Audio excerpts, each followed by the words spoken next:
In a world where Maitland McDonough, First Lady of Horror, speaks, and you have a front row seat.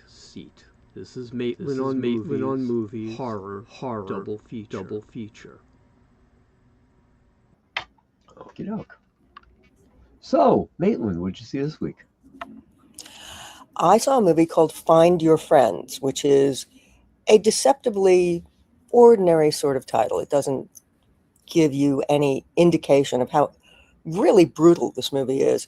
It's a movie about 5 young women who are just, young women. They haven't really set themselves on their life's path yet.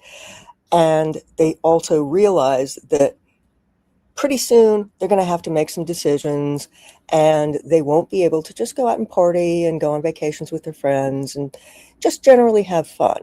So they've basically set up, we're going to do one last great girls' trip,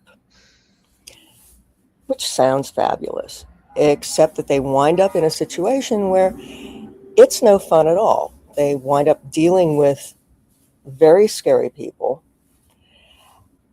in a very isolated situation. It's Joshua Tree National Park in California. So Okay, there's yeah. a lot of open ground there where you probably aren't going to be able to find anybody to help you. And probably predictably enough, they are set upon. So it becomes survival horror very, very quickly. They've got to do what they can do to survive. And also they really have to stand by each other. It's very much a trust your girlfriends movie, because they're the ones who will come through for you. Yeah. And it is genuinely scary. I mean, suspenseful, disturbing, and yet never loses its focus on these young women and their relationships. So in that way, it could be called a feminist horror movie. Yeah. So this is something where the director got it right, the writers got it right, the actors got it right. It really plays at every level. And I think part of the reason that everybody got it right is that the director is a woman.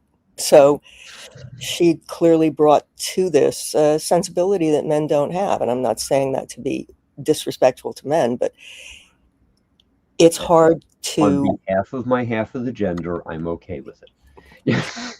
because it's hard for men to understand the kind of pressure that women are under pretty much all the time to not only do the right thing, be the right thing, and say the right thing, but also to be looking over your shoulder just to make sure that there's nobody behind you, there's nobody around that corner. It's very paranoid in a way that I think a lot of women have incorporated into their this is the way it is. Oh, yeah. You always have to think about, do I want to stand at that bus stop at 1:30 in the morning because there's nobody nearby and there's no business open nearby? It's impressive in the way that it catches that sort of paranoia without being some kind of rant about men are bad, they're not nice to women. It's much more, these are young women who are in a position that they didn't expect to be in, and they have to nut up and pull together in order to have any chance of staying alive. Yeah.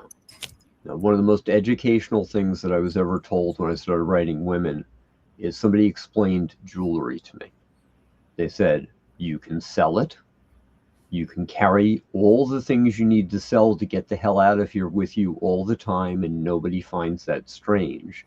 In a world where women couldn't own property, couldn't have a credit card, couldn't have any other kind of lifeline, it was this magical way that you had a shot at surviving things. And when I heard that, it transformed a lot of my view of a lot of things about how women operate and what that world is like. And so, I know the kind of thing that you're talking about. And yes, it's a sensibility that for men, we have to be taught it. We don't intuit it, even though we're surrounded by women. Somebody has to point this stuff out. So when you have somebody who's been living in it, they've been steeped in it, it is definitely going to be different. And that's why this isn't just a standard stalk and slash movie, because that is basically the framework here. Yeah. They're being hunted. They have to deal with it. But it is very much from their perspective. There are no killer's point of view shots in this movie, because it's not about the killer. It's about these young women who are in a very bad place and are doing their absolute best to get out of it. That is phenomenal. So It is. It's a very impressive movie. We're all thumbs up on this one. This is good. Absolutely. Thumbs up. Absolutely terrific. Thank you, everybody, for watching us. And please, visit my Substack, maitlandonmovies.substack.com. I write about movies every single week, and they are genre movies. I'm the horror girl, so no romantic comedies there. Unless somebody's getting killed in the final reel. Which would be an amazing thing to pull off. The rom-com that also has a mad slasher somehow incorporated into it. Hard eyes. Somebody needs to do that. So I guess you and I now have a writing project. Yeah. Thank you guys for watching. If you enjoyed this podcast, you can get even more Maitland at maitlandonmovies.substack.com. On behalf of Maitland McDonough and myself, Charles Baruch, we wish you nothing but happy dreams.